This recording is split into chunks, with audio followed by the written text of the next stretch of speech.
Jujubee, welcome to APO. We're so happy to have you. Thank you for having me. So, tell us a little bit about your time on RuPaul's Drag Race. Oh my gosh, which time? Well, tell me how you auditioned. What did you feel like when you were auditioning for the show? You know what's interesting is my love for drag when I auditioned wasn't existing anymore. So it was my moment of clarity because when I finally did it, I knew that I really loved drag still. And when I was cast on it, that's when I was like, oh, okay, maybe this is the moment I should take, and that really made it clear for me that I should keep doing drag. Drag is a lot. So, obviously, a lot of our fans know you from RuPaul's Drag Race, but you're an incredible recording artist. Could you talk to us about your album? Oh my gosh, thank you for asking. Now listen, okay, so I came out with my first two EPs, Good Juju Volume 1 and Good Juju Volume 2, and music has always been in my life, but I never knew how to approach it, especially as a drag artist. You just don't know how to do that. And I didn't want to just make music that was club friendly, right? I wanted to sing songs that mean things to me. I wrote 6 out of the 9 songs on the EPs, so they're stories that come right out of my world and my life. And I think you know this, but music really transcends everything, you know, and it for maybe people like us, we can't really explain how we feel, and music does it for us. So, APO was started to save classic American music, and here's the interesting thing about that. I think a lot of people hear that and they think, oh, it's very insular and, you know, we're very protective of this music. But what I think makes this music so powerful is that so many cultures contributed to that. So many people of so many different backgrounds brought this music together. So I wondered if you could tell all of our friends about your heritage. Oh my gosh, I am Laotian American. I'm first generation. And I proudly say this because my parents were born into war. You know, they are both from Laos. My father passed away when I was 15, and the stories that he gave me will last an entire lifetime for me. They were in refugee camps, so all they dreamed of was to come to the United States. And when they came, it was a completely different world. It was, you know, a land of the dream, and I was born. And they named me Airline because they didn't really understand that the E at the end of my name would change the entire pronunciation. But I think that it was the most beautiful mistake because it's like a spout of life. You know, it's a line of air is what we all need to breathe. And I like to be that moment of good juju for everyone. The Laotian Goddess.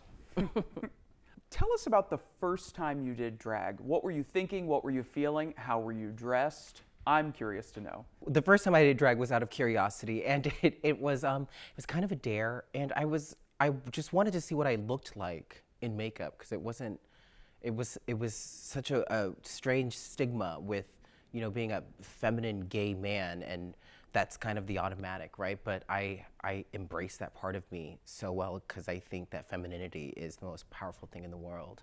So I looked terrible, but my heart was in it.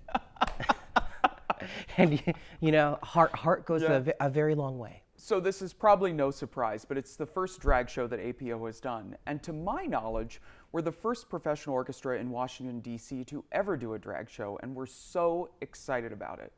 Now, our audiences are more than just an LGBTQ audience. We've got people of all walks of life. What do you want to explain to folks who've maybe never been to a drag show? My advice is to just go in with an open heart and keep your, like, never blink because you will miss something. Drag is so fun. It to me is live improv theater. You know, it combines this idea of masculinity and femininity. It blurs this entire line that the world has created, and it's just fun. I think drag lets people just be free. You know, not just for the queens performing, but for the people who are sitting in the audience and watching. They see that there are people on stage just having a great time and living their most authentic self, or even pushing the boundary of who they think they are. right? And I think that allows the audience to see that, wow, if this person could be this comfortable in their own skin, maybe I can explore certain areas of myself. So tell me, your favorite Christmas gift. I think that my Christmas gift came early this year. I actually, like, I could totally admit this. Today's my 90th day sober. And I'm so grateful and I'm so happy and I'm so excited. I thought about this morning. So I think the gift of sobriety is like year long for me, but that is like the best Christmas gift.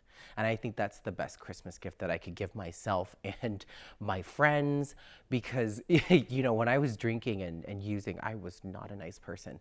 But the clarity that came from seeking to be a better version of myself is that. It's the best gift. There are so many people struggling with so many things out there, with COVID stress, with life stress, work stress, with substance stress. Could you share what got you through your challenges?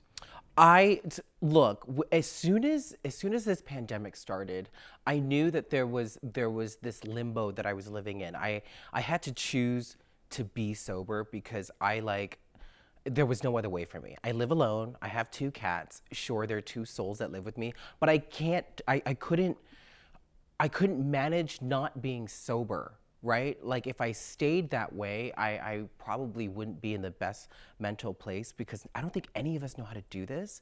We're learning every single day how to do this, and life doesn't have to be hard. You know, we sometimes choose to make it hard. And I think that allowing yourself to forgive yourself for all the things that you may have chosen to do in the past, I think it sets you up for better days and better moments. And I don't know, I just feel like I'm okay with seeing my reflection now. Does that make sense? It's beautiful. Yes. Yeah, and I think that a lot of queer kids out there are uncomfortable with who they are, but I think seeing queens and listening to our stories and seeing us sing Christmas songs, I think that normalizes the feeling of being uncomfortable, and it tells them that it's okay not to be okay, and it sets them up for the world. There are so many young aspiring queens out there. What's your advice? What makes the difference between a good drag queen and a great drag queen?